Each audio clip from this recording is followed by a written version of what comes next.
Hello, welcome. If it's your first time here, welcome, and if not, welcome back. My name is Carrie, and I'm with Apothecary Tarot, and I'm going to be doing a full moon reading for us for this moon phase to the next, so the next 4 weeks. The full moon we have today, I keep wanting to say August, April 26th, is a full moon in Scorpio, so it's going to be a lot of intense feelings if you haven't already been going through an intense enough time. And it's a pink moon, which doesn't refer to the color of the moon. My understanding is that it's because it's the first full moon in spring, and it's comes with all the blossoms and all the buds. So the theme that I don't do is I don't know a lot about astrology, but the theme I keep seeing in the resources that I read is that it's going to be, this full moon is going to bring a lot of things to the surface, a lot of our sort of darker things that we've been kind of tamping down, and it's going to bring them out for us to look at. So it's kind of time to do a little bit of emotional decluttering, to pull out those things that have been stagnating in the corners of our insides, and really look at them and tease out what we're supposed to learn from them, how they can help us move forward. So we're going to look at all of that. Some cards. So this will be till, I don't remember the date is, but basically 4 weeks from today. So the first card will be, and there's 2 cards because these are really sticky, so that we get 2 cards for the first one will be where we're at right now. Oh, yes. Yep. We have got the Tower and the Emperor. And it's funny because I've been sharing a lot of the gifts that the Tower brings within our family, because we've had a Tower for, I don't know, a few weeks now, so I'm not surprised to see it. Let's start with the Emperor. The Emperor is the fair but firm energy of the tarot deck. So often thought of as the father card, but for me, it's not a comfortable way to look at it. I like to think of it in a more broad spectrum. So rather than gender and familial specific, it's that assertive kind of masculine energy, the person who kind of lays down ground rules, the person who keeps stability and foundation.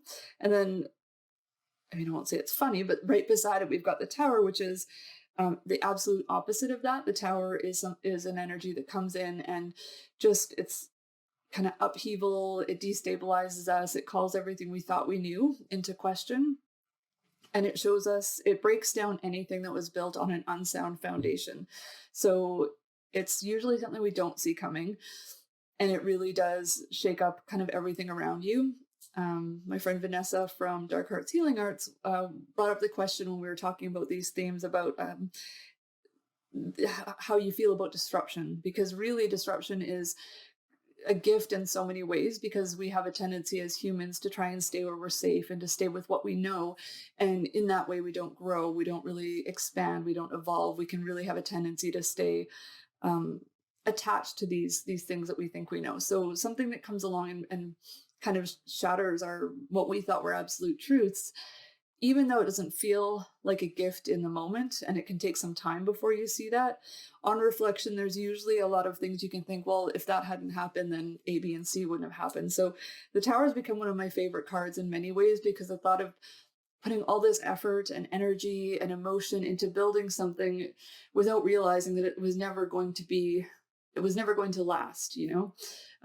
So the Tower never ever breaks down anything that's meant for us, and it never breaks down anything without a really good reason and without a way to support us going forward. So it's not, even though it feels awful when it's happening, it's not ever malicious. It's always in our highest and best good, and to help us back on our track of where we're supposed to be.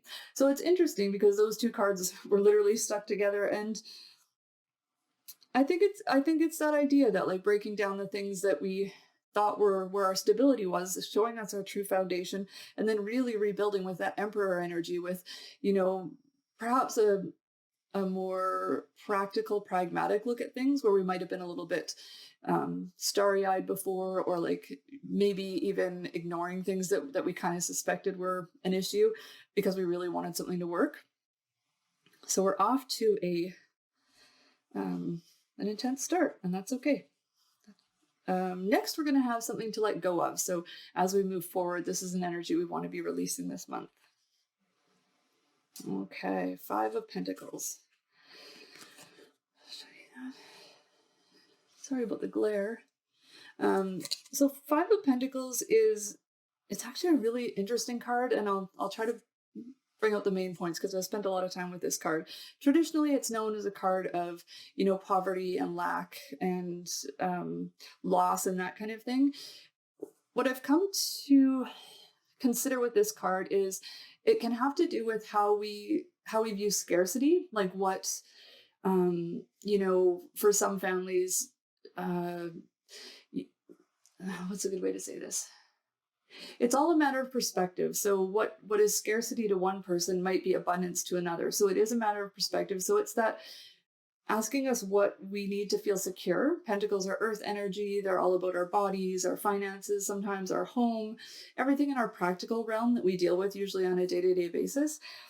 And so Five of Pentacles, this is moving out. So yes, it can have to do with financial hardship, but the more important thing is it also makes us look at, like, where are we rich? Because you can, a lot of people from different faiths and that kind of thing can feel incredibly rich without anything, having a bed and a roof over their head. So moving out of maybe panicking about finances and trying and kind of looking at what you do have and thinking about how you grow when you have to make things work. Like I've tried to turn it into a game. We've certainly been on several occasions where we have very little food, and I've really tried to like have fun with it and think about, my grandmother, my baba, and how she used to make, depression style cooking. She would be so excited about using these bargain foods and that kind of thing.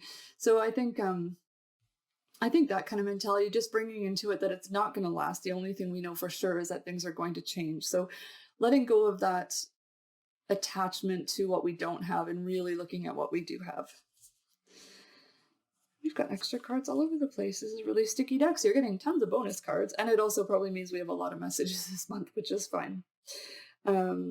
This is going to be a card that is kind of blocking the current energy, so something that it's not always negative in nature, it's just something that we have to be aware of that's on our path right now. Oh, cool. Okay, Daughter of Swords. Interesting. So in other decks, this would be known as the Page. Sorry, again with that glare. It's an owl holding onto a sword. So the swords are all of the cerebral things, all the things we process in our mind. So the way we make sense of the world, the way we communicate to others, how we receive information, all of those kind of things.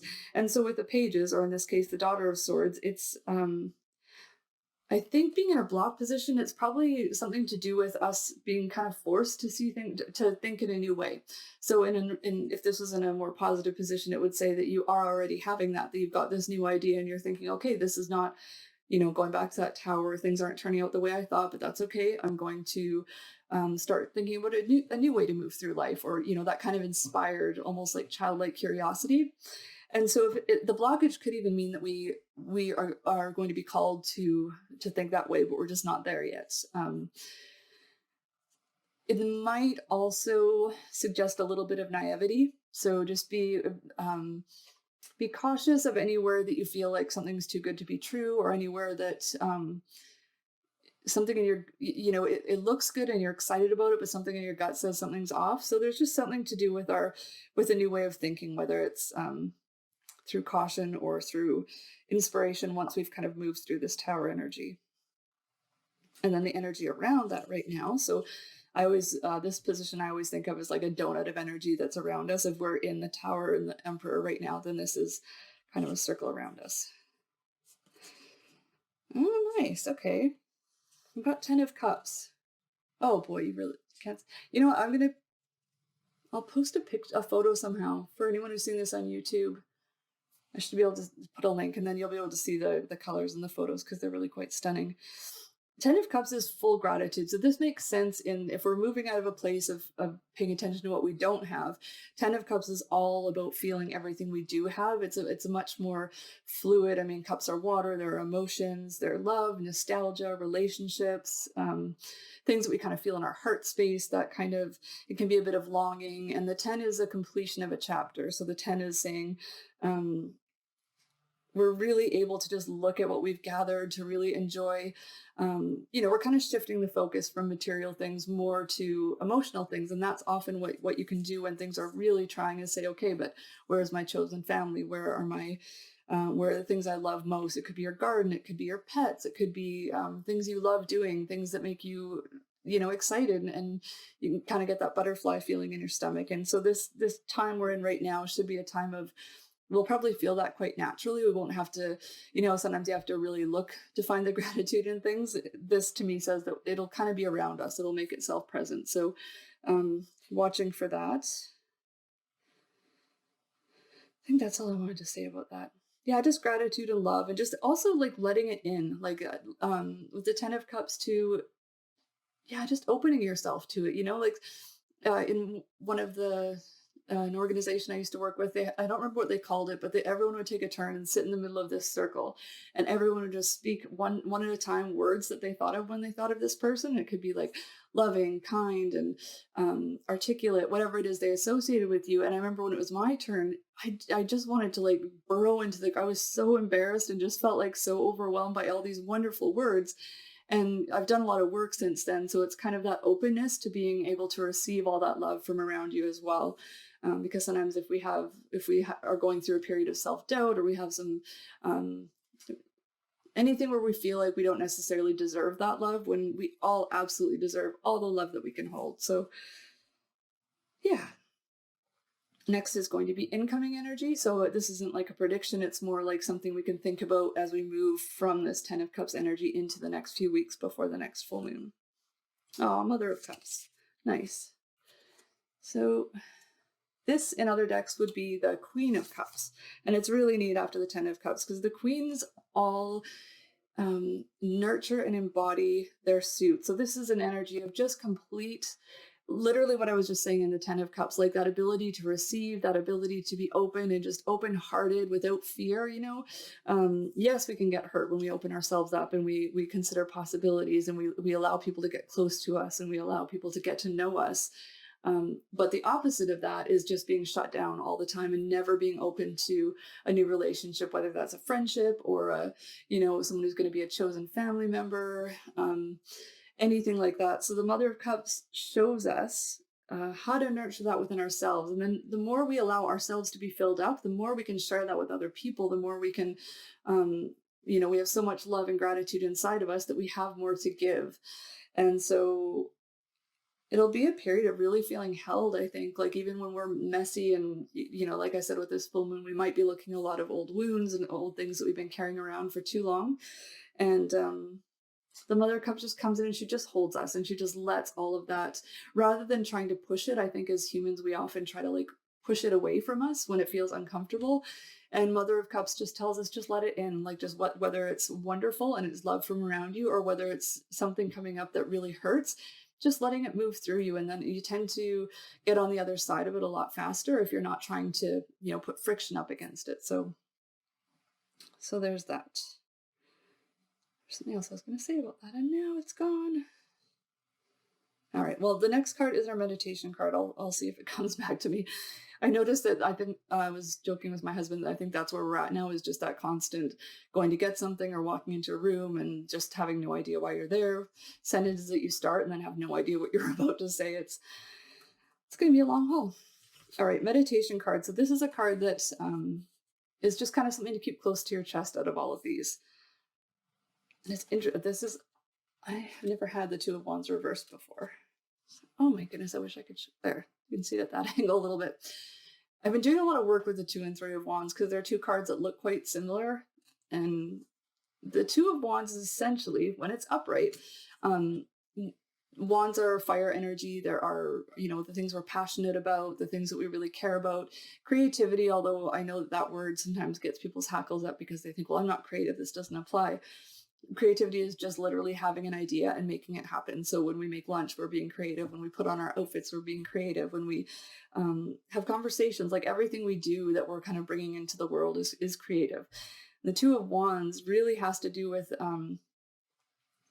just really ripe potential and opportunity, but we might not be seeing that yet, and there might be a delay because it's reversed. It might mean that it could mean too that there actually is a potential opportunity there, and we're just not, for whatever reason, we're not seeing it yet.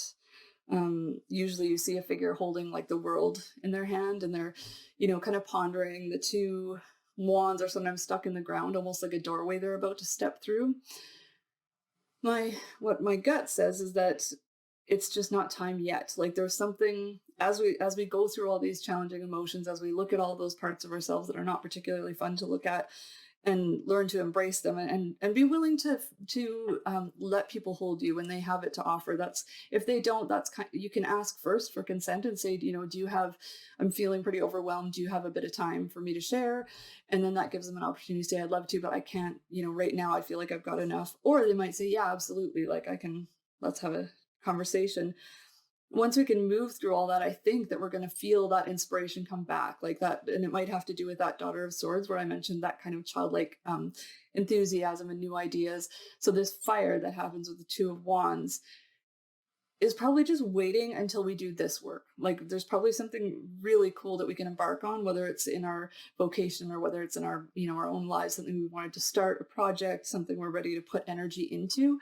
But I think it's saying that we shouldn't rush into that. Even if we have something that we know we want to start soon, I would take that as like, do this stuff. Like the rest of the cards are kind of like soul cards, like letting yourself being held, letting yourself be, feel gratitude, letting yourself be loved, letting go of that feeling of lack and looking at things that you have.